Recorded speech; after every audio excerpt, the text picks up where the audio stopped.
कामाख्या एक ऐसा पीठ है जहाँ पे कोई भी किसी भी प्रकार की तांत्रिक अगर व्यवस्था आपके ऊपर की गई है तो निश्चित रूप से उसका समन होगा। तो अगर समस्या है विवाह से रिलेटेड तो आप उज्जैन का विक्रांत भैरव वहां पे अगर आप ऑनलाइन पूजा में अगर भाग लें और नाम और गोत्र वहां अगर आपका हमारे पुजारी जी ले लें, विवाह होना तय है। जहां पे कोई विवाद हो, रण हो, प्रॉपर्टी का विवाद हो, आपस में जैसे आपने कहा भाई भाई का विवाद, किसी तरीके का विवाद है तो आप रणकेश्वर मंदिर में आइए, अपने नाम से वर्चुअली पूजा कराइए और विवाद खत्म हो जाएगा। बहुत पढ़ लिख लिया है, डिग्री है, लेकिन फिर भी रोजगार नहीं मिल पा रहा। किसी भी कार्य को पूरा करने के लिए या कार्य क्षेत्र या नौकरी प्राप्ति करने के लिए सबसे अच्छा उपाय है कि आप हनुमान जी की सेवा करें।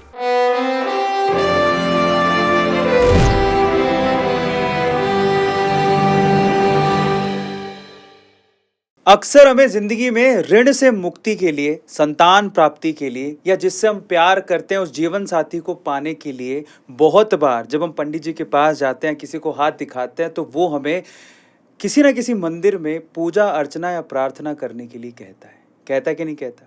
हाँ, तो कौन सा मंदिर है जहाँ पर आपकी ये इच्छाएं पूरी हो सकती हैं? और क्या ऐसा भी भारत देश में कोई सुविधा है जहां पर आपको ऑनलाइन ही इन मंदिरों के दर्शन करवा दें, जहां आप गुरु दक्षिणा या दान दक्षिणा दें और आपका मंदिर में दर्शन पूरा हो जाए? जी हाँ, है। एक ऐसा स्टार्टअप है इंडिया में जो ये काम करता है। आज उन्हीं के फाउंडर्स हमारे साथ हैं। पहले मैं स्टार्टअप का नाम बताता हूं, बड़ा इंटरेस्टिंग लगा मुझे। शॉर्ट में इस स्टार्टअप को कहते हैं VAMA, जिसका फुल फॉर्म है वर्चुअल एस्ट्रोलॉजी मंदिर ऐप। VAMA, जी आप ठीक गैस कर रहे हैं, ये एक ऐप है जो आपको दुनिया भर के, नहीं गलत बोल दिया हूं मैं, इंडिया के जो बड़े बड़े मंदिर हैं, हमारे भारत देश के जो प्रसिद्ध मंदिर हैं जहां पर मनोकामनाएं पूरी होती हैं अलग अलग तरह की, जैसे कि मैंने शुरू में बताया, उनके दर्शन करवाते हैं ये ऑनलाइन भी ऑफलाइन भी। आज उनके फाउंडर्स हमारे साथ हैं। सबसे पहले इनका स्वागत करते हैं। हमारे साथ पहले को फाउंडर है मिस्टर मनु जैन और उनके साथ हमारे दूसरे को फाउंडर है मिस्टर नहीं कहेंगे क्योंकि ये संस्कृत में PhD है, तो आचार्य देव जी आज हमारे साथ हैं। कॉन्वर्सेशन को शुरू करते हैं। सबसे पहले स्वागत कर देते हैं, तो तालियों के साथ एक बार स्वागत हो जाए इनका। धन्यवाद आपका, बहुत बहुत धन्यवाद, हृदय से आभार। सबसे पहले तो बहुत बहुत शुक्रिया, बहुत बहुत धन्यवाद आने के लिए। और बड़ा ज्वलंत मुद्दा है ये जी। और पहले अपन एजेंडा सेट कर लेते हैं कि आज हम इस पॉडकास्ट में किस बारे में चर्चा करने वाले हैं। देखिए बहुत सिंपल है, जैसे कि मैंने आपसे कहा, पुत्र प्राप्ति हो या फिर धन प्राप्ति हो, ऋण से मुक्ति हो, अच्छी वधू चाहिए, अच्छा वर चाहिए, उसके लिए किन किन मंदिरों में हमें जाना है उनके बारे में चर्चा करेंगे। कौन से मंदिर हैं जहां पर इस तरह की मनोकामनाएं पूरी होती हैं और वर्चुअली आप ये काम कैसे कर सकते हैं, आज यही एजेंडा है। तो चलिए शुरू करते हैं कॉन्वर्सेशन में। आज हमारे साथ मनु जी हैं, देव जी हैं। देव आचार्य हैं, PhD हैं एस्ट्रोलॉजी में, am I करेक्ट? मैं सही हूँ? बिल्कुल जी। सबसे पहले हम लोग स्टार्टअप आइडिया, ये बड़ा यूनिक स्टार्टअप आइडिया कि घर में ही आप मंदिरों के दर्शन करवा दो, और बहुत प्रसिद्ध मंदिरों के दर्शन है, तो पूरा पॉडकास्ट ध्यान से देखिएगा क्योंकि यहाँ पर बड़े बड़े मंदिरों के बारे में बात होने वाली है। सबसे पहले आइडिया आपके दिमाग में कैसे आया कि हम लोग वर्चुअली मंदिरों से टाई अप करें, मंदिरों के दर्शन करवाएं भारत देश में जहाँ पर लोग मंदिर जाना पसंद करते हैं, वहाँ पर घंटी बजाना पसंद करते हैं? तो सर आइडिया यहाँ से आया कि हमने एक एस्ट्रोलॉजी प्लेटफॉर्म बनाया। तो अगर आप आज की दुनिया में देखें, नॉर्मल एक एस्ट्रोलॉजी प्लेटफॉर्म होता है और एक वैदिक एस्ट्रोलॉजी प्लेटफॉर्म होता है, तो हमने एक वैदिक एस्ट्रोलॉजी प्लेटफॉर्म बनाया। अगर आप वैदिक एस्ट्रोलॉजर के पास जाएंगे, आचार्य जी जैसे मैं गया, तो वो आचार्य जी क्या बोलते हैं? आचार्य जी बोलते हैं भाई या तो कोई रेमेडी चाहिए, शादी में खुश नहीं है, ऋण है, तो क्या मिला, एक या तो जेमस्टोन पहन लो, यही बोलते हैं हर एस्ट्रोलॉजर। यहाँ बोलते हैं पूजा करा लो। तो हमें एस्ट्रोलॉजी प्लेटफॉर्म तो हमने बना लिया था, फिर हमने बोला कि यार जेमस्टोन वाला काम तो कभी भी कर लेंगे, ये पूजा वाला काम करते हैं। तो कहानी वहाँ से शुरू हुई। तो ये बहुत ही एक ऑर्गेनिक फ्लो था कि आज लोग कहते हैं कि आप ये करें, तो हमें तो लगता है तो बहुत ही नेचुरल था कि हमें तो लगा फर्स्ट पहले एस्ट्रोलॉजर के पास जाते हैं, एस्ट्रोलॉजर से आप मंदिर कराएंगे, शायद हम कभी ई-कॉमर्स भी कराएंगे। तो हमें तो बहुत ही नेचुरल सी चीज़ लगी है। थोड़ा हमारा बैकग्राउंड भी टेलीकॉम ऑपरेटर से आते हैं। आपको बहुत ताज्जुब होगा जान के ये कि हिंदुस्तान में ये एयरटेल, वोडाफोन, आइडिया जैसी जो कंपनियां हैं बड़ी बड़ी, ये कॉलर ट्यून सर्विस देते हैं, हर आदमी की लगी होती है कॉलर ट्यून, आपकी भी लगी हुई है सर। तो उससे ज़्यादा पैसा या रेवेन्यू ये एस्ट्रोलॉजी सर्विस से कमाते हैं। हम उस वहाँ से आते हैं, मैंने वहाँ काम किया एयरसेल में, आचार्य जी उनको सर्विस प्रोवाइड करते थे, हमारे तीसरे पार्टनर हैं वो एयरटेल में थे। तो हमने ये दुनिया देखी है, शायद 2008-9 से हम इस दुनिया से जुड़े हुए हैं। तो हमें तो लगा था कि जब अपना काम करेंगे तो यही करेंगे। क्या बात है, आइडिया समझ लिया आपने। अब सीधे मुद्दे पर आते हैं। देखो, हमारी सबकी अलग अलग इच्छाएं हैं, वो कौन से मंदिर पे जाके पूरी होंगी, आज हमारे साथ दोनों हैं, एक एक करके बात करते हैं। आचार्य जी, पहले आपका थोड़ा बैकग्राउंड भी अगर दर्शकों को बता दें तो मज़ा आ जाएगा कि आप क्या क्या किए हुए हैं, क्यों हैं इस लाइन में। जी, वैसे तो मैं एक संस्कृत का विद्यार्थी रहा हूँ। ओके। और मेरे दादा भी इसी सेम प्रोफेशन में थे, मेरे फादर भी सेम प्रोफेशन में हैं, और मैं थर्ड जनरेशन एस्ट्रोलॉजर हूँ एक तरीके से। और एस्ट्रोलॉजी में ही पढ़ाई किया, एस्ट्रोलॉजी में ही पीएचडी किया। और फिर एक जैसे अभी मनु जी ने बताया कि हम लोग टेलीकॉम से जुड़े रहे, तो टेलीकॉम में एक सर्विस थी, उसका वो मेरी कंपनी रन करती है, अभी भी करती है। और वहाँ पे लगभग 600 से 700 एस्ट्रोलॉजर हमारे यहाँ इन हाउस काम करते हैं। और वो सब आपको कॉल पे ही, टॉक टू एस्ट्रोलॉजर एक सर्विस होती थी, वो फ़ोन पे ही आपको सलाह देते थे। उसी को हमने सब कुछ वर्चुअली कर दिया। अभी आप उसको हमने ऐप पे ला दिया। अब आप वामा डाउनलोड करिए, हमारे बेस्ट एस्ट्रोलॉजर से आप फ़ोन के द्वारा ही कनेक्ट हो जाइए, वीडियो कॉल के द्वारा कनेक्ट हो जाइए, चैट के द्वारा कनेक्ट हो जाइए, आप उनसे लाइव बात कर सकते हैं। ये सब अब सुविधाएं हमने उसमें ला दिया है। जी, एक और ख़ास बात है, लोग कहते हैं कि आपको स्टार्टअप करने के लिए अंग्रेज़ी आनी चाहिए। मैं आपको बता देता हूँ कि हमारे आचार्य देव जी को कोई अंग्रेज़ी नहीं आती है, संस्कृत में प्रकांड विद्वान है, और संस्कृत के ऊपर कोई भाषा ही नहीं है भाई साहब। और इन्होंने ये स्टार्टअप, इन दोनों ने मिलकर और इनके तीसरे फाउंडर ने मिलकर 150 करोड़ का ये स्टार्टअप बना दिया है। अब यहाँ पैसों की बात हो रही है, तो पहले मुद्दा तो समझ लें कि ये स्टार्टअप बना कैसे, किन किन चीज़ों में बना, वो मैंने आपको बता दिया। सीधे मुद्दे की बात करते हैं, आपकी प्रॉब्लम्स और मंदिर। चलिए, तो सबसे पहले एक समस्या पर आते हैं। उस समस्या का समाधान करने के लिए कौन सा मंदिर उपयुक्त है और वहाँ पर दर्शन कैसे किए जा सकते हैं, हमारा आज का एजेंडा पहला ये है। पहले उस पर एपिसोड बनाते हैं, क्योंकि वही सबसे ज़्यादा रिक्वायरमेंट है। सबसे बड़ी दिक्कत जो है, अलग अलग दिक्कतें आजकल के युवाओं की, तो पहली दिक्कत आती है अच्छी, जिसको प्यार करते हैं, है ना, मतलब किसी से बहुत प्यार करते हैं लेकिन शादी नहीं हो पा रही उससे। जी, तो इसका सॉल्यूशन कौन से मंदिर में और कैसे मिलेगा?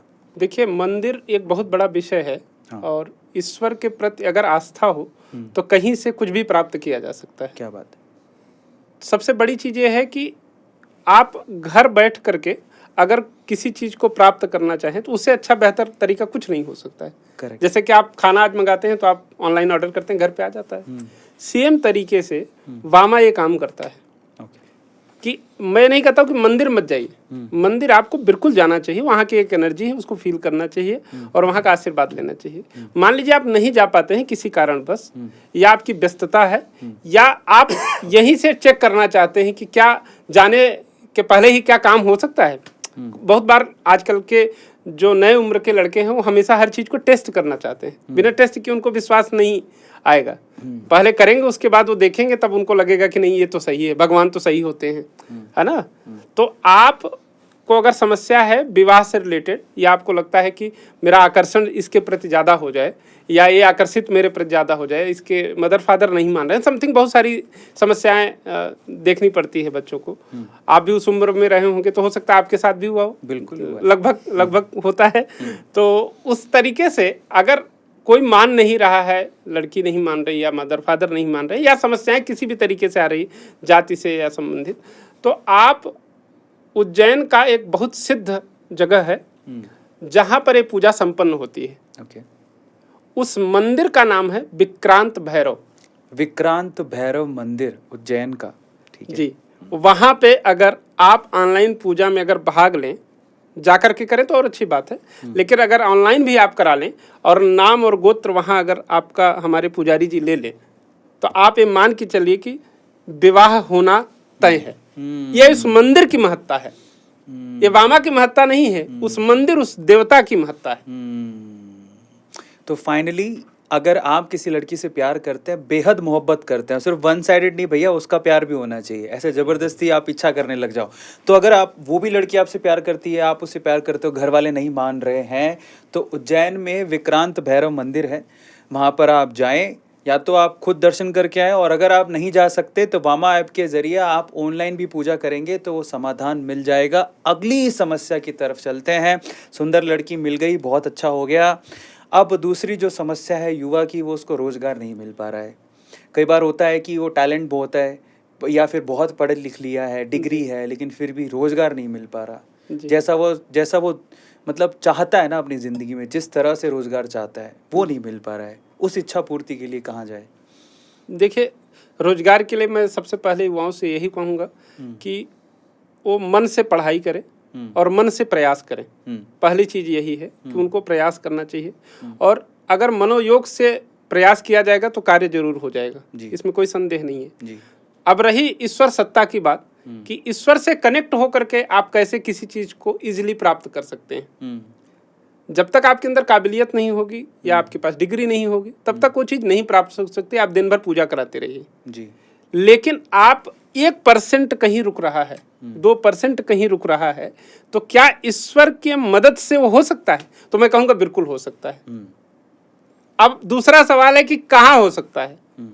तो जहाँ राम लला हमारे विराजमान हैं अयोध्या धाम में, वहाँ हनुमान जी आज भी जीवित अवस्था में कहा जाता है कि वहाँ बैठे हैं। आप कहिए तो सुनते हैं। हनुमानगढ़ी मंदिर, हनुमानगढ़ी मंदिर, वहाँ पे सुंदर कांड, बहुत लोग हनुमान चालीसा सुंदर कांड पढ़ते हैं, आज भी गांव में और शहरों में लगभग लोग उसका पालन करते हैं। तो किसी भी कार्य को पूरा करने के लिए या कार्य क्षेत्र या नौकरी प्राप्ति करने के लिए सबसे अच्छा उपाय है कि आप हनुमान जी की सेवा करें। क्या बात है।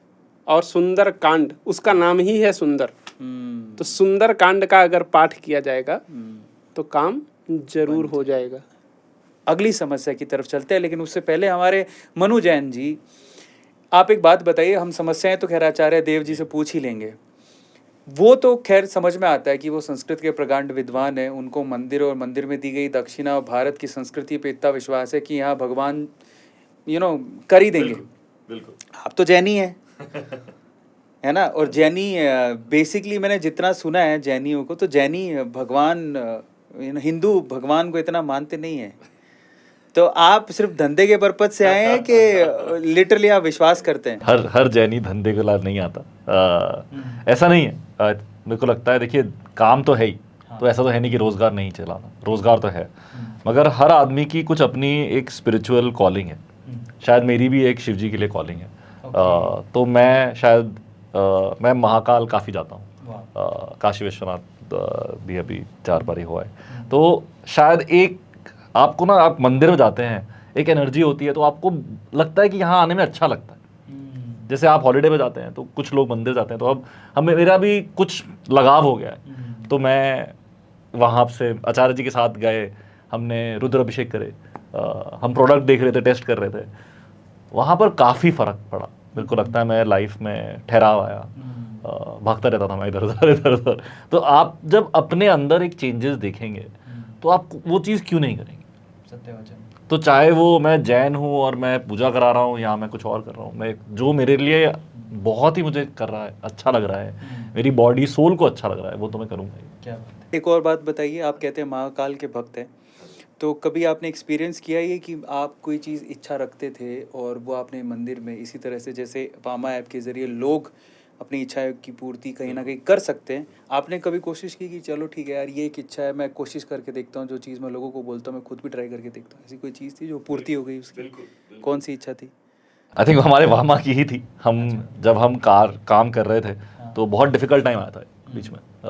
स्टार्टअप हिंदुस्तान में 40 साल के लोगों को चलाना, तो स्टार्टअप कहते तुम तो रिटायर होने वाली उम्र में हो, क्या स्टार्टअप करोगे? तो आई थिंक हमारा बहुत डिफ़िकल्ट टाइम था एक। तो तब हम पूजा करा रहे थे वामा पे, तो एक कुछ मांगा था मैंने, जो हुआ। आचार्य जी एक बात बताइए, हम आगे मंदिरों की बात करेंगे और प्रॉब्लम्स की बात करेंगे। मैंने देखा है कि पूरे हिंदुस्तान में, पूरे भारतवर्ष में मंदिर कई जगह पे बहुत सारे हैं, लेकिन उज्जैन में बहुत मंदिर है। इसके पीछे का कारण क्या है? देखिए, जो भी बड़ा तीर्थ स्थान होगा, है ना, वहाँ पे हर घर मंदिर हो जाता है। वहाँ पे क्योंकि इतनी भाव भक्ति होती है कि आदमी हर घर का जो एक व्यक्ति होता है, सदस्य होता है, वो मंदिर की स्थापना करते चला जाता है। इसका भी एक बहुत बड़ा रीजन है। और दूसरा बहुत बड़ा जो कारण है कि जैसे उज्जैन में महाकाल में आप जाएंगे तो मतलब हर जगह हर गली में आपको एक मंदिर मिल जाएगा, एक है। दूसरा कि जितने भी सिद्ध महात्मा हुए या जो सिद्ध लोग हुए वो कैसे सिद्ध हो जाएंगे? कहीं एक जगह जाएंगे तो ही सिद्ध होंगे भाई, कहीं एक पावर होगी, वहां जाएंगे, वहां बैठेंगे, वहां तपस्या करेंगे तो सिद्ध हो जाएंगे। तो जहां वो बैठे, जहां उन्होंने तपस्या की, तो डेफिनेटली वो जगह भी बहुत पावरफुल हो गई। तो उन्होंने जैसे किसी के स्थापना, मान लीजिए नीम करौरी महाराज जी हैं, तो जहां जहां वो गए वहां देखिए हनुमान जी की स्थापना किया उन्होंने, और वो जगह आज भी बहुत जागृत है। तो संतों का जहां पे निवास रहा या जो बड़े बड़े एक तरीके से स्पिरिचुअल गुरु हुए, वो जहां जहां गए तो उन्होंने भी अपने एक इष्ट की स्थापना की। आज वो सिद्ध जगह के रूप में विद्यमान है, जहां से आप एनर्जी आपको मिलती है, आप जाते हैं तो वहां दर्शन भी करते हैं। जैसे भरथरी गुफा है, मान लीजिए वहां आप उज्जैन में जाइए तो भरथरी जी, आप पता नहीं भरथरी की कहानी सुने हैं कि नहीं। तो भरथरी बहुत बड़े राजा थे, और वो एक आजकल आप देखते हैं गोरक्ष पीठ जो है उनके वो थे महंत मेन जो थे, तो उन्होंने उनसे शिक्षा दीक्षा ली। गोरक्षनाथ जी जो थे उनसे उन्होंने शिक्षा दीक्षा ली, और सब परिवार छोड़ करके उन्होंने वो महाराज जी की शरण में आ गए। और आज वो बहुत बड़ा पर्यटन स्थल भी है और बहुत सिद्ध जागृत स्थान भी है, जहाँ पे उन्होंने तंत्र किया। तो ऐसे ऐसे जो जहाँ महात्मा रहते हैं वहाँ अपनी साधना करते हैं, तो वो कहीं ना कहीं बहुत एनर्जी वाली जगह हो जाती है। इसलिए ज़्यादा ऐसे जगह में मंदिर ज़्यादा होते हैं, यही उसका कारण। हाँ, तो उज्जैन आपको पता है वहाँ बहुत ही फेमस बड़े बड़े मंदिर हैं। एक का तो बात ही हो गई है महाकालेश्वर मंदिर, लेकिन एक मंदिर काफ़ी फेमस है। मैं शुरू में जब मैं पॉडकास्ट कर रहा था तो मैंने बोला इंटरनेशनल लेवल, मतलब दुनिया में। मैं बोला नहीं दुनिया में नहीं, इंडिया में। अरे दुनिया में भी है भाई। एक्चुअली एक मंदिर है पशुपतिनाथ मंदिर जी, नेपाल का मंदिर है, काफ़ी फेमस है। पहले तो पूछते हैं किस चीज़ के लिए फेमस है और इनका क्या कनेक्शन है। पशुपतिनाथ मंदिर लोग काफ़ी दर्शन करने के लिए जाते हैं नेपाल। वो किस चीज़ के लिए फेमस है? देखिए, पशुपतिनाथ भगवान शिव एक ऐसे हैं, आशुतोष तुम अवढर दानी, आरत हरो दीन जन जानी कहा गया। तो भगवान एक ऐसा स्वरूप है, आप किसी भी रूप में उसकी पूजा करिए वो आपको देता है। जो सब दे दे वही ईश्वर है। तो उनके अंदर सब कुछ देने की क्षमता है। आप ये नहीं कर सकते, बाध्यता नहीं कर सकते कि नहीं यही चीज मिलेगा, इसके अलावा नहीं मिलेगा, ऐसा नहीं। लेकिन कई बार कुछ स्पेशल होता है, जैसे आपके अंदर भी सारा ज्ञान है, लेकिन कुछ एक स्पेशल है कि आप YouTube को इतना हाईलाइट कर गए, भाई इस कम एज में आपने इतना वो कर दिया, तो आपके अंदर ये अलग गुण है। बाकी आप केमिस्ट्री की टीचर हैं, वो अलग गुण है, तो लेकिन ये बड़ी चीज है आपके अंदर। वैसे ही ईश्वर के अंदर भी, मंदिर में भी एक खास बात होती है। वहाँ के मंदिर में सबसे खास बात यह है कि वहाँ संतान से जुड़ी हुई, अगर आपके मन में कोई भी भाव है कि संतान नहीं हो रहा है, गर्भधारण नहीं हो रहा है, समथिंग कुछ आपको समस्या आ रही किसी भी व्यक्ति को, महिला या पुरुष को, तो डेफिनेटली उस जगह पे अगर मान्यता मानी जाती है तो उसका कार्य होता है। और बामा ये सब ऑनलाइन आप यहाँ बैठ करके वहाँ तीर्थ क्षेत्र में आप ये सारी पूजाएं वहाँ संपन्न करा सकते हैं। तो देखिए, ध्यान से समझिएगा, अगर आपके घर में किसी को संतान प्राप्ति नहीं हो रही, या आप ही हैं जिनको संतान प्राप्ति नहीं हो रही, गर्भधारण नहीं हो पा रहा, ये समस्या अगर आप फेस कर रहे हो, जो कि आजकल इंडिया में फर्टिलिटी प्रॉब्लम्स बहुत ज़्यादा हैं इंडिया में बेसिकली, तो अगर ये प्रॉब्लम है तो एक बार थोड़ा धार्मिक डॉक्टरों के पास तो चक्कर काट ही रहे हैं, उनसे तो पूछ ही रहे हैं क्या करें, थोड़ा धार्मिकता की तरफ भी चले जाके एक बार देख लो, क्या अब तक काम बन जाए। क्योंकि जो काम ना कर सकते डॉक्टर, वो करता है कौन? वो चमत्कार, वो भगवान करके देते हैं। तो आप जाइए, राइम नहीं बना पर समझ तो गए हो आप, तो आप जाइए नेपाल, या तो पशुपतिनाथ के मंदिर के दर्शन कर लीजिए, या फिर वामा ऐप पर जाइए और वहाँ पर अपनी पूजा खुद करवा लीजिए, वर्चुअल कर लीजिए। अब मनु जी से सवाल पूछते कि भाई ये आपने क्रैक कैसे कर लिया, नेपाल का मंदिर ये वामा ऐप पर कैसे आ गया? मुझे समझ में आया कि आपको एक ज़ील थी, आपने प्रार्थना करवाई कि चलो वामा ऐप सक्सेसफुल हो जाए, लेकिन इंटरनेशनल लेवल तक पहुंच गया। तो बहुत अच्छा सवाल है। तो हमें सब लोग यही बोलते हैं कि आप मंदिर कैसे लाए। हमारे पास मास्टर की है, ये साथ बैठी है मास्टर की। अरे वाह। मैं आपको एक बहुत सिंपल सा उदाहरण देता हूँ। मैं मंदिरों में मीटिंग करने जाते थे, हम महंतों से मिलते थे, मैं और आचार्य जी। तो जो महंत हैं उधर मंदिर के, उनको शायद दक्षिणा से ज़्यादा उनको सिर्फ एक डर है कि ये मेरे मंदिर का नाम खराब तो नहीं करेगा। मंदिर अपने आप में ना, जैसे स्टार्टअप में यूनिकॉर्न होता है, मंदिर तो यूनिकॉर्न ही है। रेवेन्यू से भी यूनिकॉर्न है। तो मंदिर को अपना प्रचार करना, फिर मंदिर को अपने नाम की बहुत चिंता है। फिर वो आपसे सवाल करता है कि तुम्हें पता है मेरे यहाँ पर मांगलिक दोष की पूजा होती है, क्या तुम्हें मांगलिक दोष पता है क्या होता है? तो इसका मतलब क्या तुम एस्ट्रोलॉजी जानते हो? हम बोलते हैं देखिए हमारे साथ ये हैं। फिर वो हमसे सवाल करते थे, अच्छा ये एम्प्लॉई हैं, तुम्हारे गुरु हैं? मैं कहता था भाई जितनी कंपनी मेरी है ना, एक शेयर ज़्यादा है इनका, सीना ठोक के वहाँ खड़े हैं। फिर ये संस्कृत में बात कर रहे हैं महंत से। एक बहुत ही छोटी कम्युनिटी है और हम बहुत फॉर्चुनेट हैं कि हमारे पास उस कम्युनिटी का एक आदमी है जिसको लोग बहुत प्यार करते हैं, बहुत चाहते हैं। ये हमेशा पर्दे के पीछे रहते थे, इनको हम मैं हिमांशु आचार्य इनको काफ़ी मेहनत के बाद आगे लाए और आज हम ऐसा हिंदुस्तान में कोई मंदिर नहीं है सर जिसको हम जाके महंत के साथ बैठ के चाय नहीं पी सकते। क्या बात। तो इसीलिए इंटरनेशनल क्या, अभी तो हमारी शुरुआत है सर, अभी तो सिर्फ 400 मंदिर हैं, 4000 करेंगे। तो आप इसके पीछे का सक्सेस मंत्र समझ गए होंगे, लेकिन आपके काम की बात यह है कि अगर आप नेपाल तक फ्लाइट लेके पशुपतिनाथ मंदिर के दर्शन नहीं कर सकते तो आप वहाँ ऐप पर जाइए जिसका लिंक डिस्क्रिप्शन बॉक्स में गिवन है, क्लिक करिए और वहाँ से भी आप वर्चुअली दर्शन कर सकते हैं। और ये सब पॉसिबल हो पाया मनु जी के अकॉर्डिंग हमारे आचार्य देव की वजह से। तो इतनी क्या मीठी मिश्री जैसी बातें करते हो कि सारे महंत कहते हैं कि ठीक है हम आपके साथ वर्चुअली ये काम करेंगे?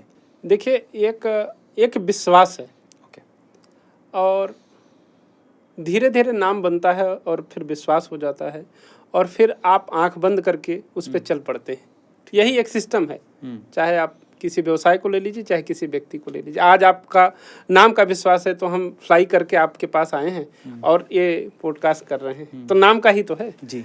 तो वही, अब मैं ये नहीं कहूँगा कि मेरे नाम में बड़ी ताकत है, मैं सिर्फ इतना कहूँगा कि ये ईश्वर की कृपा है। देखिए मैं पहले के संत क्या थे कि गांव-गांव जा करके धर्म का प्रचार करते थे। मैं व्यवसाय तो एक अलग विषय है, मैं डिजिटली धर्म का प्रचार कर रहा हूं बेसिकली। वाह। पहले के लोग गांव-गांव जा करके करते थे, मैं देश विदेश लोगों को और नए उम्र के लोगों को मोड़ने की कोशिश कर रहा हूं कि ये मेरा धर्म है, ये सनातन है, यहाँ पे आप आइए, सारा सोल्यूशन इधर है। क्या बात है। और कहीं जाने की जरूरत नहीं है, तुम क्यों दर दर भटक रहे हो? ये बहुत कुछ हमारे सनातन धर्म है जिसको निकाल के अगर नहीं दिया हमने वामा के फॉर्म में, एक तरीके से आप कह सकते हैं डिजिटल फॉर्म में, तो आदमी से वंचित रह जाएगा। सत्य वचन। अगर आज जो व्यक्ति 10 क्लास में पढ़ रहा है, 10th में है, आज अगर उसको डिजिटल प्रेजेंस वामा के द्वारा या किसी के द्वारा अगर नहीं मिल रही है मंदिरों की, तो कहीं ना कहीं मंदिर उससे पीछे हो जाएगा, मेरा धर्म उससे पीछे हो जाएगा।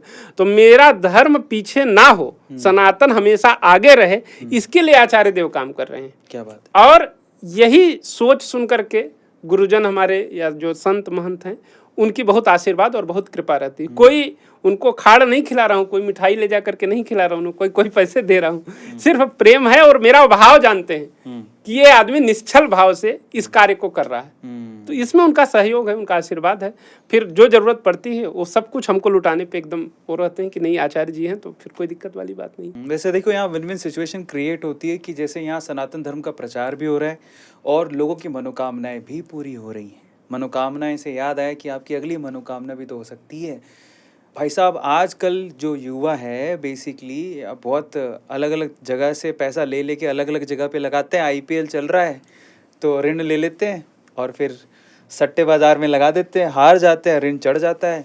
ऋण की समस्या सिर्फ यहाँ नहीं है, ऋण की समस्या और भी है। लोग अलग अलग जगह से पैसा लेके उधार लेके कारोबार में पैसा लगा देते हैं, लेकिन फिर अभी थोड़े दिन पहले ये केस हो गया था, बेंगलोर का एक केस था आई थिंक, जिसमें मंगलोर है यहाँ पास में एक सिटी है, तो जिसमें एक आदमी ने लगभग 1.5 करोड़ रुपए का उधार लिया।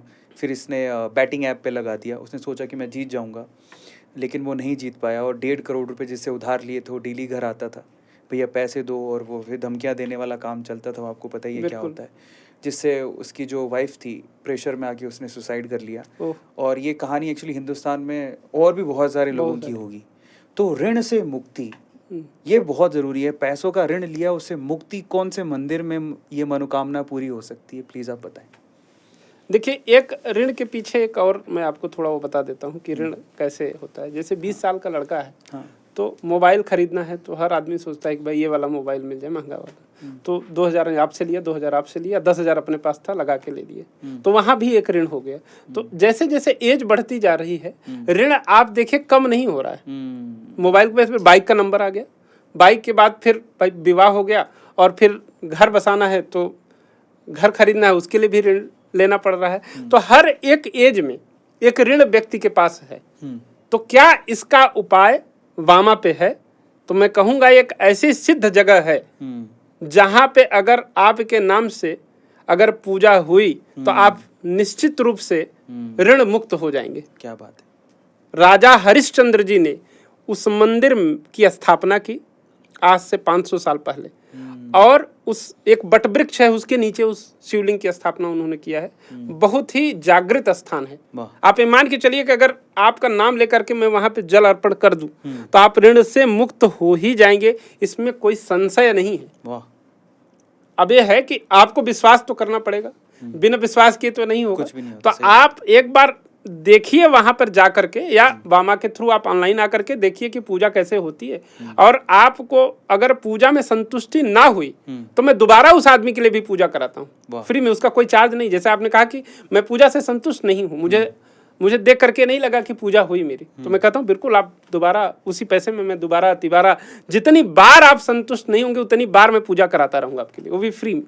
तो फर्स्ट टाइम आपको ये पे करना पड़ता है, वो अलग विषय है, लेकिन उस मंदिर की महत्ता ही यही है कि आप आइए, वहाँ पे नाम और गोत्र का उच्चारण होगा, आचार्य जी बैठ करके पूजा करेंगे, पाठ करेंगे, जप करेंगे, तप करेंगे, हवन करेंगे, ये सब करेंगे, और उससे आप ऋण मुक्त हो ही जाएंगे। क्या बात है। मंदिर का नाम आपने बताया नहीं। ऋण मुक्तेश्वर महादेव मंदिर उज्जैन। ये देखिए, ऋण मुक्तेश्वर महादेव मंदिर उज्जैन, फिर से उज्जैन में ही है, और ये आपकी बहुत बड़ी समस्या को दूर करता है। और वो समस्या क्या है? ऋण की। जी। अच्छा, एक और चीज़ मैं आपसे पूछना चाह रहा हूँ कि सिर्फ यही विधि है वहाँ पे कि सिर्फ जल चढ़ाना है, या फिर किसके अलावा कुछ और भी करना होता है? नहीं, वहाँ पे पीली दाल चढ़ाने का एक वो है कि पीली दाल चढ़ाना चाहिए, और एक पोटली बना के पीली दाल चढ़ाया जाता है। तो हम भक्तों के नाम से वो पोटली बनाते हैं, और उनके हर एक नाम से, कि जैसे आप अरविंद जी हैं तो अरविंद अरोरा जी के नाम से हमने पोटली अर्पण की।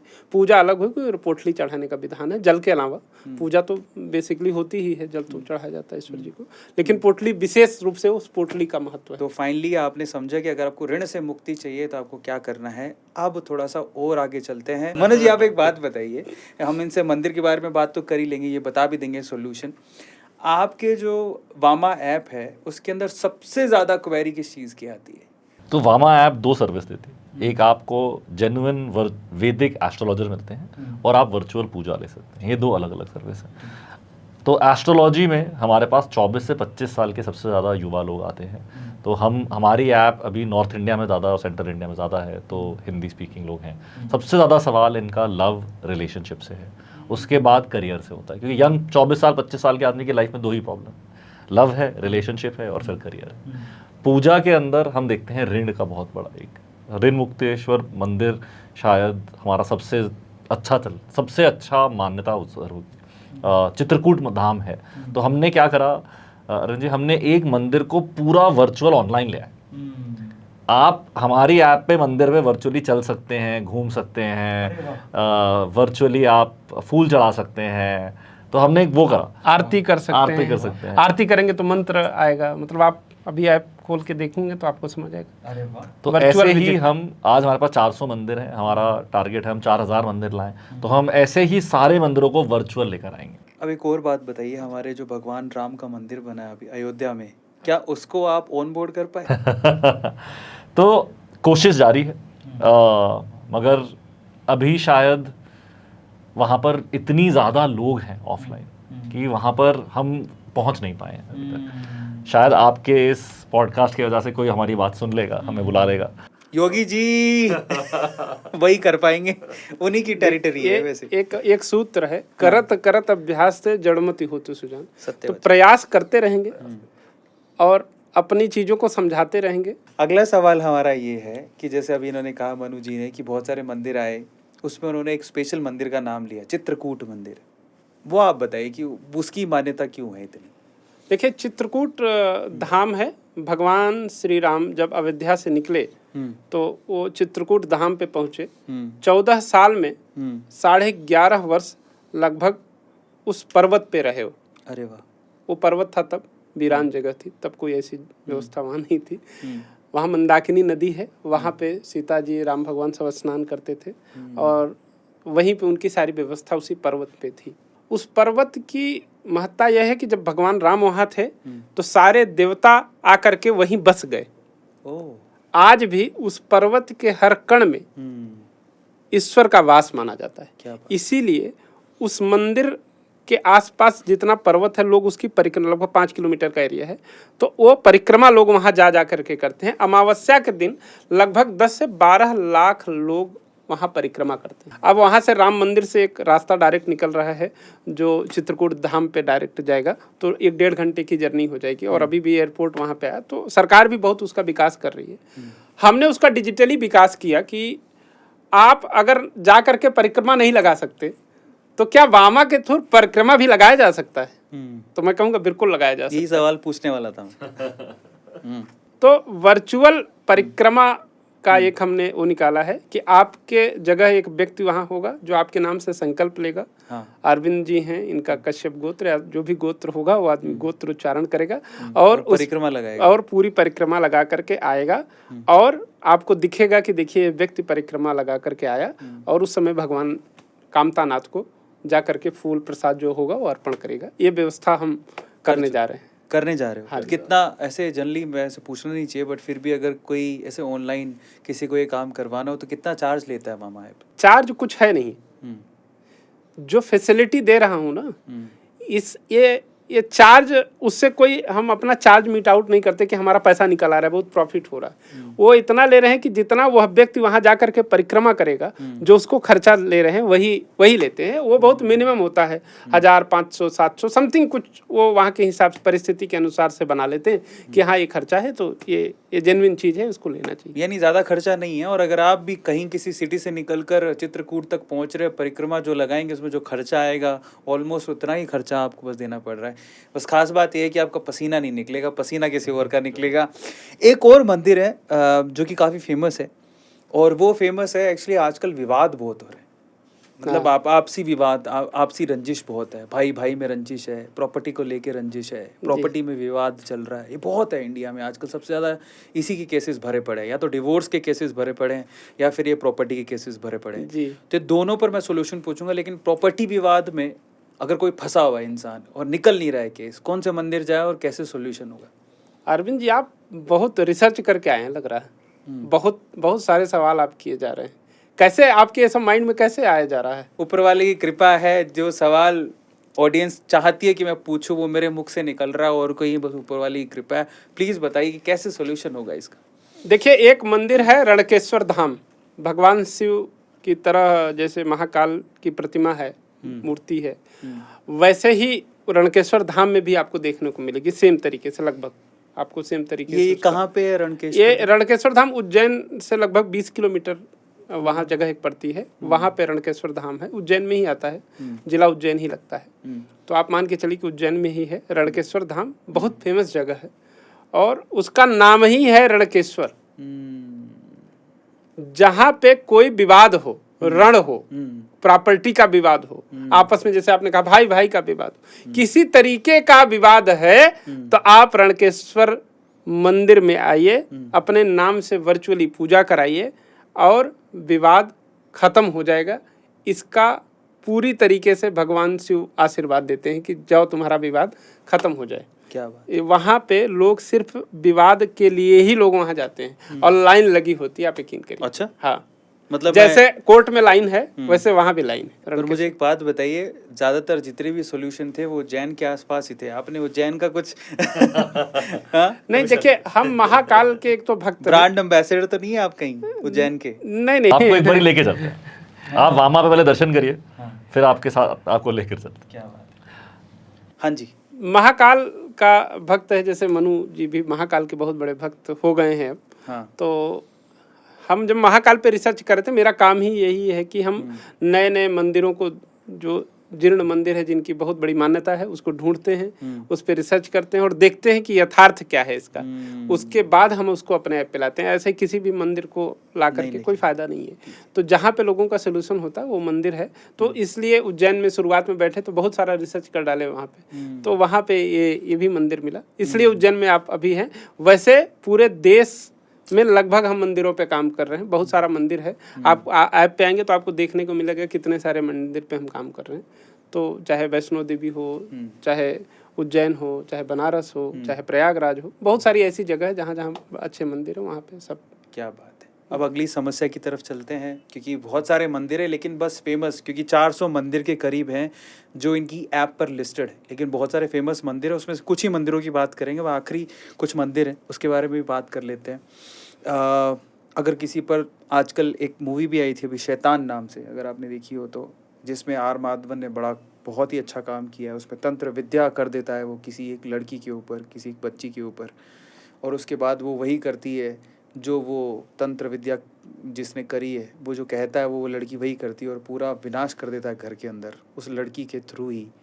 और एक काफ़ी फेमस मूवी है, अभी भी थिएटर में लगी हुई है। अगर ऐसी तंत्र मंत्र विद्या काला जादू अगर किसी पे कर दिया है, उसका क्या सोल्यूशन है? कौन से मंदिर में जाएं और फिर वामा में उसका क्या सोल्यूशन? देखिए, जो शत्रुओं को परास्त करना या नेगेटिव एनर्जी को ख़त्म करना या तंत्र को ख़त्म करना, इस तरीके की जितनी भी व्यवस्था है वो सब देवियों के अंदर ही ज़्यादा देखी गई है। 10 महाविद्या जिसको हम लोग कहते हैं, 10 महाविद्या में कामाख्या एक बहुत बड़ा पीठ है, आप आसाम में पड़ता है, जहाँ पे तंत्र के नाम से लोग जाने जाते हैं कि वहाँ तंत्र की ज़्यादा व्यवस्था है। माँ देवी तंत्र की बहुत बड़ी देवी हैं। और बगलामुखी एक मंदिर है, बगलामुखी एक देवी है, पीताम्बरा पीठ उनको कहा जाता है, पीताम्बरा माँ के नाम से लोग जानते हैं। दोनों हमारे ऐप पे होती हैं, अलग अलग दिन में अलग अलग तिथि में दोनों की पूजाएं चलती रहती हैं। तो कामाख्या एक ऐसा पीठ है जहाँ पे कोई भी किसी भी प्रकार की तांत्रिक अगर व्यवस्था आपके ऊपर की गई है तो निश्चित रूप से वहाँ पे माँ के अगर नाम लिया जाएगा माँ के दरबार में, तो आप पे तंत्र जो किया गया है या किसी भी ऐसी व्यवस्था आप पे हुई है तो निश्चित रूप से उसका समन होगा और उसका लाभ आपको मिलेगा। तो वो माँ कामाख्या के अंदर ही हो सकती है जहाँ पर ये आपको प्राप्त हो सकता है। अगर तंत्र से आप पीड़ित हैं तो माँ कामाख्या पे जाएं और वहाँ पर आप पूजा कराएं तो निश्चित रूप से आपको लाभ उसका मिलेगा। एक खाटू श्याम जी मंदिर भी काफ़ी फेमस है, तो वर्चुअली वो भी अवेलेबल है? खाटू श्याम मंदिर जो राजस्थान में है वो अभी नहीं हमारे पास है, और भी बहुत सारे खाटू श्याम जी के स्थान हैं जहाँ पे हम लोग काम कर रहे हैं वहाँ के लिए। लेकिन खाटू श्याम जो मंदिर है उनके साथ अभी मेरा कोई उस तरीके का वो नहीं है कि मैं वहाँ पे टाई अप से हो और मैं वहाँ पे पूजा कराता हूँ, अभी ऐसा कुछ नहीं। अब एक सवाल मनु जी से पूछते हैं कि आपका स्टार्टअप वैसे कौन से ईयर में आपने लिस्ट करवाया था? तो 2020 में कंपनी बनी थी। और ये कब से काम कर रहे थे आप इसके ऊपर? 2019 से काम कर रहे थे 2018 एंड 19 से काम कर रहे थे। मैं, आचार्य जी और हिमांशु, हम 2009 से दोस्त हैं। हम जैसे मैंने बताया था, हम टेलीकॉम ऑपरेटर की दुनिया से आते हैं, तो हम वहाँ से जानते हैं एक दूसरे को। तो जब हमें लगा कि यार कुछ साथ में काम करना है, तो ये सामने प्रॉब्लम थी कि एस्ट्रोलॉजी, क्योंकि आचार्य जी के पास एस्ट्रोलॉजर अवेलेबल थे, 700 एस्ट्रोलॉजर थे, टेलीकॉम वाला काम कुछ चल नहीं रहा था ज़्यादा खास हमारा।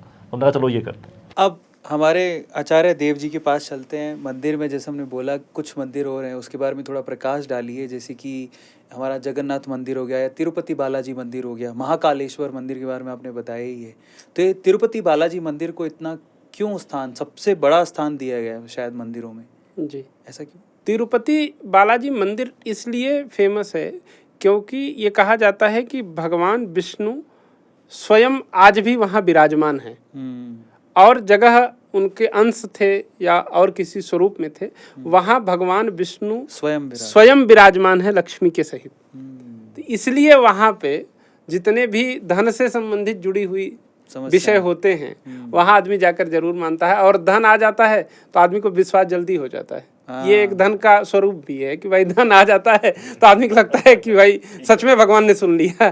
तो धन का एक बहुत बड़ा कारण है। तो और लक्ष्मी जिसके पास है वही लक्ष्मी को दे सकता है, तो भगवान विष्णु के पास लक्ष्मी है तो वही लक्ष्मी को देंगे जी, इसीलिए वहाँ की ज़्यादा मान्यता है। अब हम थोड़ा एस्ट्रोलॉजी के बारे में बात कर लेते हैं। एस्ट्रोलॉजी, आप मंदिर का दर्शन तो करवाते हैं, एस्ट्रोलॉजी भी आपका एक पार्ट है। एस्ट्रोलॉजी पे इतना विश्वास आपको तो खैर होना ही था जी। आपने उसमें, पर इनिशियली तो नहीं होगा। तो आचार्य देव जी, मेरा पहला सवाल ये है कि आपने एस्ट्रोलॉजी विषय को क्यों चुना? देखिए, हम 3 भाई हैं और 2 भाई हैं, दोनों इंजीनियर हैं। घर में वैसे भी बहुत और भी भाई हुए हैं, 9 भाई हैं। तो इसमें हमारे पिता का आदेश था कि आपको ज्योतिष पढ़ना चाहिए। मुझे लगता है कि एक बेटा ऐसा हो जो हमारे धर्म की रक्षा करे और धर्म को बचाए रखे, क्योंकि उनके फादर भी ज्योतिषी थे, मेरे फादर भी इसी प्रोफेशन में थे। तो उनको लगा एक बच्चा मेरा इस विद्या को संभाले रखे, तो उनका एक भाव था। और जब मेरा जन्म हुआ तो क्या यहाँ पे मेरे एक लकीर थी लाल कलर की, जैसे तिलक लगा हो, इस तरीके का एक तिलक था। तो लोग हमको घर में, तब भी वो साधु बोलते थे, गांव की भाषा में वहाँ साधु आदमी कहता है, तो कहते थे कि ये बचपन में, और पूजा पाठ बचपन से ही बहुत ज़्यादा प्रिय था। तो कहीं ना कहीं ईश्वर के प्रति वो आकर्षण शुरुआत से ही दिख जाता है जैसे ना। तो वहाँ से फिर हम एक जर्नी स्टार्ट हुई। और जब घर में सब लोग बोलते हैं कि तुम साधु हो, तुम्हारा ईश्वर में ज़्यादा बिलीव है, ये है, तो आप भी कहीं ना कहीं ऐसे मोल्ड होते चले जाते हैं। तो कहीं ना कहीं उस वजह से भी ये रहा। फिर वेद पढ़ा, लगभग 72 घंटे का वेद मुझे याद है। और हमने वेद की बहुत पढ़ाई की, बचपन से ही सारी पढ़ाई की। फिर ज्योतिष में हमने पढ़ाई की, ज्योतिष में हमने रिसर्च किया और सारी PhD की, डॉक्टरेट है। तो और ये सारा विषय रहा। क्या बात है। फाइनली एस्ट्रोलॉजी क्या ये सच में काम करती है? Is it real? एक उदाहरण मैं बताता हूँ। एक प्रेग्नेंट लेडी थी और वो बाहर थी, सिंगापुर में थी, और उन्होंने मुझसे पूछा कि आचार्य जी, मुझे बच्चा है बट थोड़ी प्रॉब्लम्स चल रही है। आप मुझे बता सकते हैं, मैं डॉक्टर के पास से होके आई हूँ, कि मुझे क्या समस्या हो सकती है। बहुत वरिड थी वो। तो हमने कहा अच्छा रुकिए, मैंने कुंडली देखा और प्रश्न कुंडली देखा और सारी चीज़ों को देखा। हमने कहा कि आपके बच्चे को ब्लड नहीं जा रहा है। तो उसने कहा कि एक जांच डॉक्टर ने लिखा है, वो 2 दिन बाद उसकी रिपोर्ट आएगी। तो हमने कहा आपके बच्चे को ब्लड नहीं जा रहा है, नाड़ से जो ब्लड जाता है, और ब्लड इसलिए नहीं जा रहा क्योंकि ब्लड मोटा हो गया है। तो इसलिए वो बच्चा खतरे में है, और ये अगले 15 दिन हैं जो सरवाइव ना करने जैसा है। अगर ये टल गया तो ठीक हो जाएगा, अदरवाइज ये मिसकैरेज हो सकता है। और जब वो 2 दिन के बाद उस लेडी गई और डॉक्टर ने रिपोर्ट बताया, तो सेम टू सेम उसने रिपोर्ट बताया। अरे वाह। कि आपका ब्लड मोटा हो गया है, नाड़ से ब्लड बच्चे को नहीं जा रहा है। इस वजह से वो रोते हुए मुझे फ़ोन की, कही कि जो आपने कहा था एग्जैक्ट वही हुआ। वो दिन वैसा था कि मुझे लगा कि एस्ट्रोलॉजी बहुत बड़ी चीज़ है। मैं बहुत छोटा सा इंसान हूँ, ऐसा नहीं है कि मुझे बहुत बड़ा ज्ञान है, लेकिन एस्ट्रोलॉजी विषय कितना बड़ा है कि मैं थोड़ा सा भी पढ़ करके एकदम एग्जैक्ट चीज़ें उसको बता पा रहा हूँ। तो ये यहाँ मुझे ये लगा कि नहीं, ये बहुत बड़ा विषय है और इसमें और रिसर्च करना चाहिए और काम करना चाहिए। एक बड़ी अच्छी चीज़ आप बता रहे थे कि आप सिर्फ, उस लड़की ने आपको, उस मोहतरमा ने, उस महिला ने आपको सिर्फ कॉल किया और आप उसकी प्रॉब्लम पहले बता दिए। मैंने ऐसा भी सुना है, आप ही जब हम चर्चा कर रहे थे, तो मामा ऐप में जब लोग फ़ोन करते हैं सिर्फ अपना नाम ही बताते हैं और उसके बारे में आप या आपके जो भी लोग हैं वो उनके बारे में पहले से सब कुछ बता देते हैं। तो देखिए, एक ज्योतिष में एक विषय है मूक प्रश्न विचार।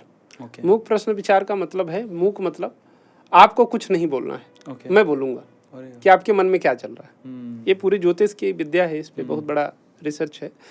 तो मूक प्रश्न विचार के द्वारा हमारे यहाँ के ज्योतिषी आपके मन में क्या चल रहा है उसको देखते हैं। कुंडली, आपका डेट ऑफ बर्थ, टाइम डाला और लगभग 5 चीज़ें वो खटखट आपको बता देंगे कि आपके मन में ये चीज़ें चल रही हैं या इस समस्या से आप जूझ रहे हैं। और फिर उसके बाद सोल्यूशन आता है, फिर बहुत सारी बातें होती हैं, लेकिन ये और कहीं नहीं मिलता है। इसीलिए बामा फेमस है, इसीलिए हम वैदिक एस्ट्रोलॉजी पे ज़्यादा काम करते हैं। मुझे लगता है कि ये सबसे मूल चीज़ है, बाकी सब इसके अंग हैं, पार्ट हैं। जो भी आप टैरो देख लो और ये देख लो, ये सब पार्ट हैं। मूल तो हमारा वैदिक ज्योतिष ही है, जो ऋषियों मुनियों द्वारा लिखा गया, बताया गया, नारद जी के द्वारा बताया गया। तो ये बहुत ऑथेंटिक है। तो यहाँ पे आप आओगे तो मैं डेट टाइम के हिसाब से आपको बता दूंगा, इस समय इस डेट में होगा।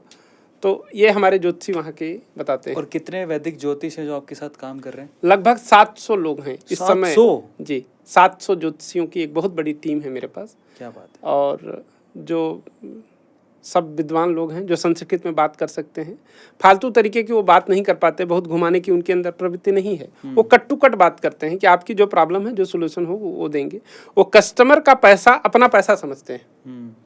वो देखते हैं कि आप प्रॉब्लम में हैं, आप आए, आपको 2 मिनट में आपको सवाल का आपके जवाब देंगे और आपको आशीर्वाद देंगे कि आप जाइए, आपका कार्य सफल होगा। इस तरीके का मैं स्टार्टअप रन करता हूँ, इस तरीके की व्यवस्था है हमारे यहाँ। फाइनली आप सक्सेसफुल हो गए, कहीं ना कहीं जो आप चाह रहे थे वो अब कहीं जाकर आपका सपना पूरा होता दिख रहा है वामा के थ्रू। एक स्टार्टअप, आप सक्सेसफुल स्टार्टअप, वो बहुत अच्छा स्टार्टअप कर रहे हो आप, जिसके लिए मैं आपको बधाइयाँ देता हूँ। लेकिन फिर भी पहला सवाल आपसे छोटा सा ये है कि अब आगे क्या सोच रहे हो आप इस चीज़ को लेके? तो सर अभी तो पहला कदम लिया। हमें ये लगता है कि ये हम हिंदुस्तान की पहली कंपनी होंगे जो रिलीजियस टेक बोलते हैं दुनिया इसको, इसमें आईपीओ करेंगे। ये सपना है भाई। क्या बात है। ये वो चीज़ है जो घर बैठा आदमी यूज़ करेगा। तो ऐसा कोई रीज़न नहीं दिखता हमें कि हम ये नहीं कर सकते। हमारा तो सपना ही वो है, मतलब या वो ही करेंगे या मरेंगे, बीच में कोई रास्ता नहीं है। मैं तो बिल्कुल आईपीओ का इंतजार करूंगा। मैं तो आईपीओ को देखता रहता हूँ। टाटा के 9 आईपीओ आने वाले हैं, मेरी नज़र है, और अब टाटा के साथ मैं वामा के आईपीओ पे नज़र रखूँगा। बहुत बढ़िया। और जो आपने बताया, ऊपर वाले से, भगवान से हम यही प्रार्थना करेंगे कि आपका सपना पूरा हो। और दूसरा सवाल जो मैं आपसे पूछ रहा हूँ वो मैं आपको थोड़ी देर में पूछता हूँ। आचार्य जी के पास चलते हैं। आचार्य जी, आप वामा को किस तरह से देखते हैं? आगे क्या आपके सपने, जैसे इनका सपना है कि आईपीओ लेके आना है, आपका क्या सपना है वामा को लेके? जैसे आप हर चीज़ में एक ब्रांड हो जाता है कि आप खाना खाएंगे तो मसाला है तो ये वाला यूज करेंगे, कपड़ा पहनेंगे तो ये वाला यूज करेंगे। वैसे मैं चाहता हूँ कि लोग धर्म के बारे में और ज्योतिष के बारे में जब पहला उनके सुबह ख्याल आए कि राशि फल पढ़ना है या राशि जाननी है या भगवान का दर्शन करना है तो वामा, उसके अलावा कोई ऑप्शन नहीं है या उससे ऑथेंटिक चीज कोई नहीं। मेरा ये सपना है कि मुझे ये लोगों के मन में बसाना है। क्या बात है, बहुत बढ़िया। अब हम आखिरी सवाल की तरफ चलते हैं। हमारे सबसे पहले मनु जैन जी से पूछते हैं। आपने स्ट्रगल के दिन देखे, ऐसे दिन भी देखे जहाँ पर आप बहुत लो फील कर रहे थे, लग रहा होगा शायद कि अब 40 की उम्र है, अब ये भी फेल हो गया तो क्या करूँगा मैं, पर उससे निकल के आए, उस परिस्थिति से निकल के आए और आज इतने सक्सेसफुल स्टार्टअप रन करें, 150 करोड़ की कंपनी बना दी है आपने। लेकिन आप रुक नहीं रहे, इससे आगे भी सपना देख रहे हैं।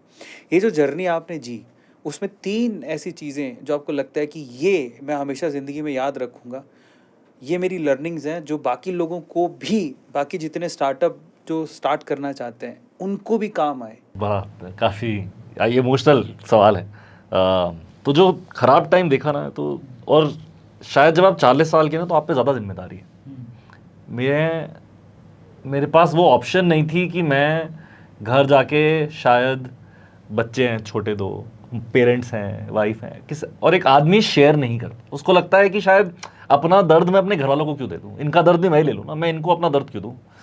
तो एक मेरी रियलाइजेशन तब सबसे बड़ी, मेरे को कोई बोले कि मेरे पास एक दोस्त थे जो मेरे से सीनियर लोग थे, वो मेरे को पकड़ के रखते थे। शायद अगर वो नहीं होते मैं बहुत लो जाता था।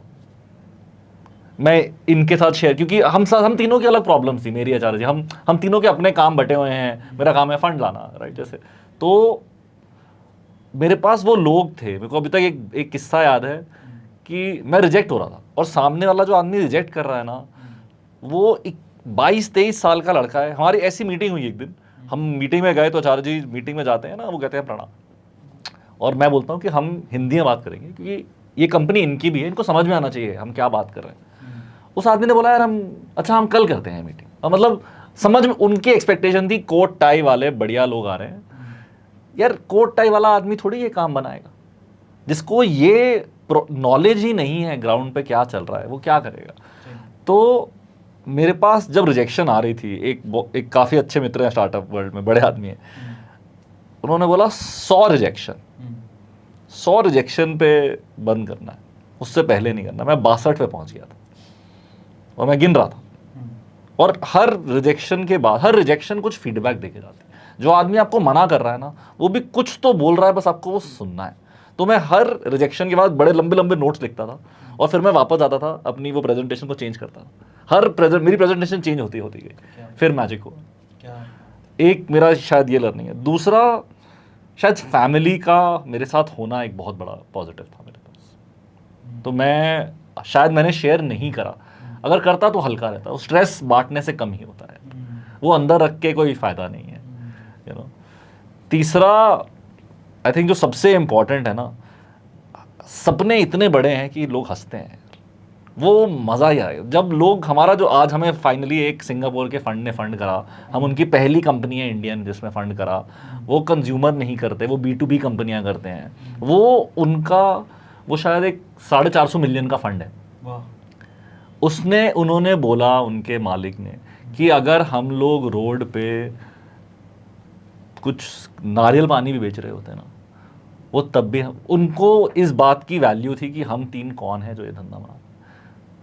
तो जो वो हसल है, जो आजकल की दुनिया है कि हार्ड वर्क है, हसल है, 4 साल हो गए हमें करते हुए, और हमें तो लगता है कि हमने 3 साल शायद नौकरी में हमने सैलरी नहीं ली, हमने कहा बड़ा बनाएंगे इसको। तो वो हार्ड वर्क हसल है, वो एटीट्यूड रहना चाहिए। अब आखिरी सवाल की तरफ, आप वामा को तो आपने बताया कि आप क्या है देखते हैं, कैसे करते हैं, भारतीय संस्कृति के बारे में पूछना चाहूँगा, सनातन धर्म के बारे में पूछना चाहूँगा।